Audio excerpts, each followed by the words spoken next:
দেহিন অস্মিন যথা দেহে কোমরম যৌবনম জরা দেহিন অস্মিন কিছু তো বলেন, শুনছেন না?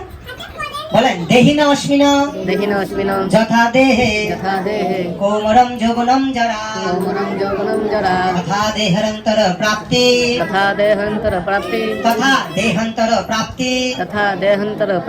ধীরস্তত্র মুহ্যতি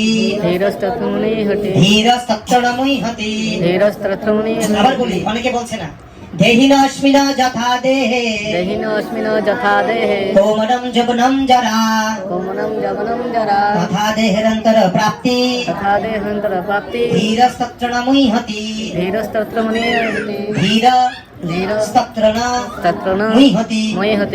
দেখেন অনুবাদটা করি। অসুবিধা হচ্ছে নাকি? বোরিং হচ্ছেন আপনারা? ঠিক আছে, যা অসুবিধা হলে বলবেন। দাঁড়িয়ে গেলে দাঁড়িয়ে যাবেন, ঘুম পেলে দাঁড়িয়ে যাবেন, ঘুম নাই মন দিয়ে শুনছেন বসে পড়বেন। ঠিক আছে, সময় নষ্ট করবো না, একটু অন্য জায়গায় মন দিব না। হরে কৃষ্ণ, আরো জোরে হরে কৃষ্ণ।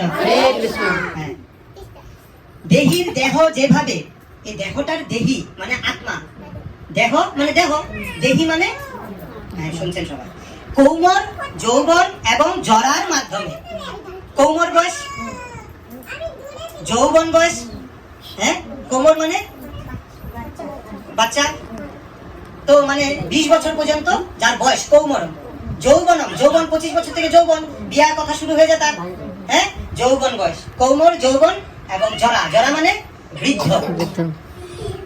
তার রূপ পরিবর্তন হচ্ছে, হচ্ছে কি না? এই যে তুঙ্গবিদ্যা ছোট, ওর নাম কি? তুঙ্গবিদ্যা। ওর যখন 20 বছর হবে কি নাম হবে? তুঙ্গবিদ্যা। তারপরে বিয়ে হয়ে যাবে, বউ হয়ে যাবে, কি থাকবে তাকে? জামাই, তুঙ্গবিদ্যা। আর বৃদ্ধ হয়ে যাবে, তখন কি থাকবে? নাম পরিবর্তন হলো, কিন্তু কি পরিবর্তন হলো? দেহটা পরিবর্তন হচ্ছে, সেই কথাটা বুঝেছে। বুঝা গেল? আপনারা বুঝতে পারলেন তো? দেখেন, মৃত্যুকালে এই দেহি মানে আত্মা এক দেহ থেকে অন্য দেহে পরিবর্তন হয়। কিসের মতন পরিবর্তন হয়? শার্টের মতন। আমি যে কুর্তাটা পরলাম, বাড়ি থেকে কি করব? খুলে একটা ভিতরে গেঞ্জি পরবো বা আরেকটা কুর্তা পরবো, তা সেজন্য আমি কান্না করবো? কেন আমি কুর্তাটা ছাড়লাম, ইচ্ছা ছিল না, কান্না করবো? করবো না। কেন করবো না? আমরা বুদ্ধিমান। কিন্তু একটা বাচ্চা কান্না করে, করে কিনা? আমি ড্রেসটা পরবো না, না আমি এটাই পরবো, এটাই পরবো, এত সুন্দর এটাই পরবো, বলে কিনা? হ্যাঁ, তেমন আর বুদ্ধি নেই, অজ্ঞান। আমাদেরও বুদ্ধি নেই, অজ্ঞান। কিসের জন্য? দেহটার প্রতি জানার জন্য। দেহ আর আত্মা বুঝতে পারি না, সেই জন্য আমরা কান্না করি। এতক্ষণে বুঝতে পারছেন? হ্যাঁ মাতাজি, বুঝতে পারছেন? হ্যাঁ না না, জোরে বলেন।